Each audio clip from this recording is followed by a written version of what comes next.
नमस्कार, जनपक्ष में आपका स्वागत है। मैं हूं प्रियदर्शन। दोस्तों, आज एक उपन्यास की याद आ रही है, टॉर्चर्ड एंड डैम्ड। ये रॉबर्ट पेन का उपन्यास है, बांग्लादेश के निर्माण की पृष्ठभूमि पर 1971 में जो मुक्ति संग्राम हुआ था और जिसमें भारत की भी बड़ी अहम भूमिका रही थी, उसको लेकर लिखा गया ये दुनिया का शायद इकलौता उपन्यास है और बेहद प्रामाणिक, घटनाओं को जस के तस रखने वाला बहुत दिलचस्प उपन्यास। लेकिन यह दिलचस्प शब्द उस भयावहता को छुपा लेता है, उस दरिंदगी, उस वहशत को गायब कर देता है जो उन दिनों के बांग्लादेश ने झेली थी।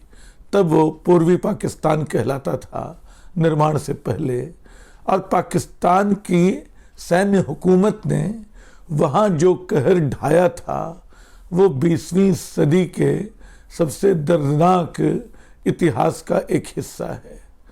उस समय ढाका यूनिवर्सिटी में जो कुछ हुआ, छात्रों को गोली मारी गई, बुरी तरह घसीटा गया सड़कों पे, घरों में घुस के महिलाओं को निकाल कर उनके साथ रेप हुआ, उनके घर जलाए गए, और ये लाखों लोगों के साथ ये सब कुछ हुआ।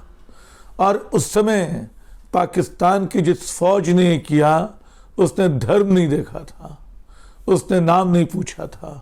उसको मालूम था कि बंगाली लोग जो हैं, ये बांग्ला बोलने वाले लोग जो हैं, ये हमारे खिलाफ हैं। और क्यों खिलाफ थे? पाकिस्तान तो एक मुल्क था, पूरा पाकिस्तान जो धर्म की बुनियाद पे बना था, जो पाकिस्तानी मानते थे कि मुसलमानों के लिए बना था। लेकिन बांग्लादेश ने कहा कि मुल्क जो हैं और धर्म से नहीं, जुबान से भी बनते हैं। उसने कहा कि बांग्ला बोलने वालों के साथ यहाँ बेईमानी हो रही है। और 1969 के चुनावों में जब शेख मुजीब की अवामी लीग बहुमत हासिल कर चुकी थी, उसको सत्ता में आने नहीं दिया गया। उसके बाद विद्रोह हुआ, बगावत हुई। तब शायद पूर्वी पाकिस्तान ने सोचा नहीं होगा कि उसको अलग हो जाना होगा। लेकिन अगले 2 साल में ऐसे हालात भी रहे, ऐसी दरिंदगी हुई। फिर दोहराता हूँ, धर्म के नाम पे नहीं, वो राष्ट्र के नाम पे की गई दरिंदगी थी, पाकिस्तान को बचाने के नाम पे की गई दरिंदगी थी। बेगुनाह नागरिकों को मारा जा रहा था, छात्रों को मारा जा रहा था, और वो सब कुछ हो रहा था जो दुनिया देखकर हैरान थी कि एक सभ्य समाज में ऐसा कैसे हो सकता है। जब मैं इस उपन्यास का अनुवाद कर रहा था, ये करीब अब तो 3 दशक होने जा रहे हैं। ये 1998 में छप के आया था पहली बार, और अब बाद के शायद 2-3-4 साल पहले इसका पुनर्प्रकाशन हुआ। लेकिन अब उपन्यास को जब आप पढ़ेंगे तो आपको राजनीति की, राष्ट्र की, धर्म की उन विडंबनाओं का एहसास होगा जो बिल्कुल आम लोगों को अपने हितों के लिए कुचल डालती हैं, जिनकी वजह से आम लोग कुर्बान कर दिए जाते हैं। और इस उपन्यास का एक हिस्सा, जब बांग्लादेश मुजीब बाहर हैं, वो बांग्लादेश लौटते हैं, जो लोगों के सामने अपना पहला भाषण देते हैं, वो क्या कहते हैं, वो मैं बिल्कुल आखिरी हिस्सा है। ये उपन्यास बिल्कुल पठनीय है, एक यथार्थ का होते हुए भी एक औपन्यासिकता लेते हुए। वो बोलते हैं, शेख मुजीब, बांग्लादेश तकलीफ और खून की संतान है। ये पैदा हो चुका है। उन्हें माफ़ कीजिए जिन्होंने इसकी पैदाइश रोकने की कोशिश की। आज मैं किसी से बदला नहीं लेना चाहता। अब और कत्ल नहीं होने वाला है।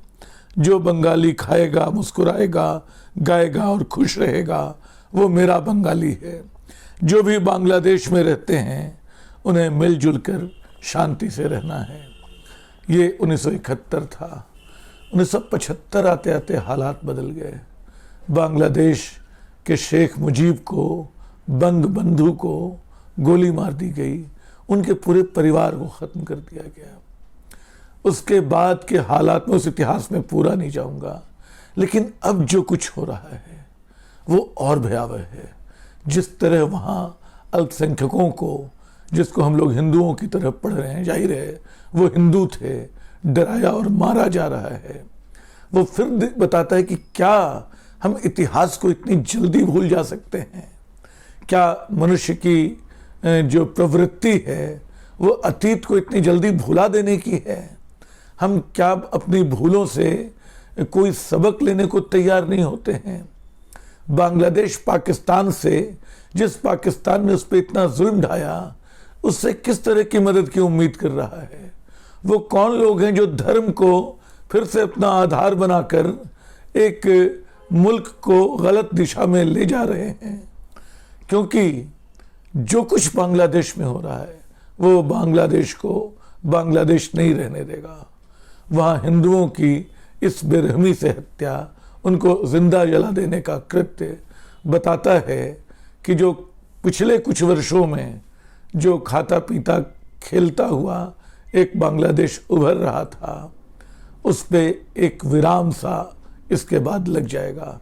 अब वो एक कट्टर पिटा हुआ पाकिस्तान की तरह का मुल्क होगा, कुंठा और नफरत से भरा, जहां बहुत सारे मासूम मायूस लोग होंगे और उनकी तादाद भी करोड़ों में होगी, जो चुप रहने को मजबूर होंगे क्योंकि उनकी हुकूमत, उनकी सत्ता उनको चुप रहने को मजबूर करेगी।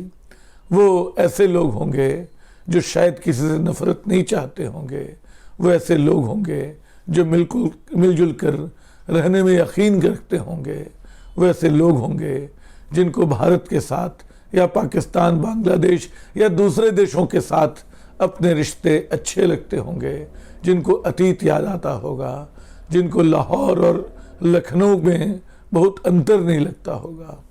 वो सब लोग दबाए जाएंगे, कुचले जाएंगे, किनारे किए जाएंगे, जब तक कोई एक मुक्ति संग्राम फिर से नहीं होता। तो एक बात तो ये कि हम बहुत तेजी से अपने अतीत को भूल जाते हैं, हम बहुत तेजी से इतिहास को भूल जाते हैं। बांग्लादेश अपने इसी विस्मरण में डूबा हुआ है। अचानक जो वहाँ एक नई युवा शक्ति बताई जा रही है, वो बिल्कुल सड़कों पे धर्म के नाम पे खून बहाने पे आमादा है, और उसको लग रहा है कि वो एक नया बांग्लादेश इसी खून की से सींच के बनाएगी। लेकिन मुल्क ऐसे नहीं बनते हैं। पाकिस्तान बना ठीक है, वो खड़ा है ठीक है, लेकिन उसको अपने अंतर विरोधों से लगातार लड़ना पड़ रहा है, उसको अपने नागरिकों से ही लड़ना पड़ रहा है। ये उन तमाम मुल्कों की नियति होती है जो इस तरह खड़े किए जाते हैं, जो धर्म और राष्ट्र के नकली आधारों पे, हालांकि दुनिया भर का इतिहास ऐसे ही आधारों पे खड़े मुल्कों का है। एक चीज इसमें मैं जोड़ना चाहूँगा, जो बात अक्सर मैं कहता हूँ कि जो 20वीं सदी थी वो खून से नहाई हुई सदी थी। इतने सारे युद्ध, इतने सारे हमले, इतनी सारी मनुष्य विरोधी बिल्कुल मर्मांतक दास्तानें, दो विश्व युद्ध, और उनमें 2 विश्व युद्धों में 10 करोड़ लोग मारे गए। 10 करोड़ लोग, मतलब जिन युद्धों में मारे गए वो किनके बीच हो रहे थे? उनमें एक तरफ जर्मनी और इटली थे, दूसरी तरफ इंग्लैंड और फ्रांस थे, ब्रिटेन और फ्रांस। उनमें अमेरिका और रूस एक तरफ थे, जो उन दिनों सोवियत संघ था। हालांकि उसके पहले वो कभी युद्ध से दूर रहने की कोशिश कर रहे थे, कभी लगता था कि वो दूसरे पक्ष की मदद करने की कोशिश कर रहे हैं। लेकिन अंततः 10 करोड़ लोगों को गंवा के यूरोप को समझ में आया कि राष्ट्रवाद बेकार है, फिजूल है। 50 साल के भीतर उसने अपने झंडे झुका लिए, अपने सिक्के गला लिए, यूरोपियन यूनियन बना ली। आज जर्मनी, इटली, फ्रांस, ब्रिटेन ठीक है भी यूरोपियन यूनियन से अलग है, लेकिन वो लगभग एक साथ बना हुआ है। तो वहाँ राष्ट्रवाद को एक तरह की तिलांजलि दी जा चुकी है। सबसे ज़्यादा राष्ट्रवाद जहाँ जिंदा है वो दुनिया का सबसे गरीब हिस्सा है, जिसका नाम दक्षिण एशिया है।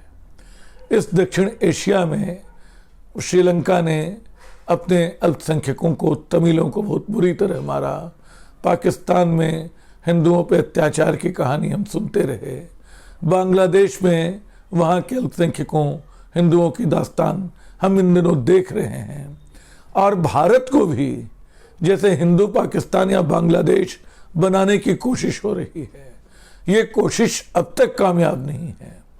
इसकी एक भोली सी व्याख्या की जाती है कि असल में हिंदू बहुसंख्यक हैं इसलिए ऐसा नहीं है, जबकि इसकी असली व्याख्या ये है कि भारत ने आज़ादी की जो लड़ाई लड़ी, उसमें जो माहौल बनाया, उसमें जो बहुसंख्यक, जो बहुसांस्कृतिक माहौल बनाया, उसमें जो बहुभाषिकता को सम्मान दिया, उसमें जिस तरह की मनुष्यता का, अहिंसा और सत्याग्रह का जो गांधी जी ने मंत्र दिया, उन सब के मिले जुले रूप का असर था कि आज का हिंदुस्तान एक ऐसा हिंदुस्तान है जिसको धर्म के नाम पे बहुत दूर तक भटकाया नहीं जा सकता है। हालांकि हमारे यहाँ भी सांप्रदायिकता बिल्कुल चरम पे है और अब तो सच है कि बोलते हुए डर लगता है इस सांप्रदायिकता के विरुद्ध कि कब कौन कहाँ आपको देश विरोधी करार देगा, राष्ट्र विरोधी करार देगा, धर्म विरोधी करार देगा। बांग्लादेश में जो कुछ हो रहा है उसकी किसी भी सूरत में उसका बचाव नहीं हो सकता है। वो खतरनाक है, वो बिल्कुल अमानवीय है और सबसे ज़्यादा बांग्लादेश के नागरिकों पे ही जो आज हिंदू मारे जा रहे हैं, कल उधार मुसलमान मारे जाएंगे, परसों वो सब मारे जाएंगे जो बदलने की कोशिश करते हैं या एक गलत कोशिश से इनकार करते हैं। तो दोस्तों, ये मामला सांप्रदायिकता का है, ये मामला खूनी राष्ट्रवाद का है, इससे बचना होता है। बांग्लादेश नहीं बच पा रहा है। हम इस कहानी को ठीक से देखें, समझें, इससे दूर रहें, बेमतलब प्रचार बहकावे में ना आए। ऐसे बहकावे हमने पहले भी देखे हैं और अक्सर उनकी लहर में बहते भी चले गए हैं। इसका ख्याल रखें। बांग्लादेश का कोई जो कुछ हो रहा है उसकी कीमत बांग्लादेश को चुकानी होगी। बांग्लादेश के लोगों को अंततः सब कुछ भले दूसरे कर रहे हों, वो कीमत चुकानी पड़ती है। हम लोग भी अपने ढंग से यहाँ कोई ना कोई कीमत अदा करते हैं जिस तरह का माहौल नया बनाया जा रहा है। तो जो बांग्लादेश का सबक है, मैं उसको फिर दोहरा कर ये बात ख़त्म करता हूँ कि दुनिया में सबसे ज़्यादा खून राष्ट्र और धर्म के नाम पे बहाया जाता है। इसका ध्यान रखें और इसके बहकावे में न आएं। चाहे वो बांग्लादेश हो, चाहे पाकिस्तान हो, दोनों तो आज की तारीख में किसी भी तरह अनुसरण किए जा सकने लायक मुल्क बचे ही नहीं हैं। दोनों के भीतर एक भयावह किस्म का राजनीतिक सांप्रदायिक उन्माद दिखाई पड़ रहा है, जिससे वहाँ के लोगों को ही निपटना होगा। हम अपनी लड़ाइयों का, अपने इम्तहानों का ख्याल रखें। शुक्रिया।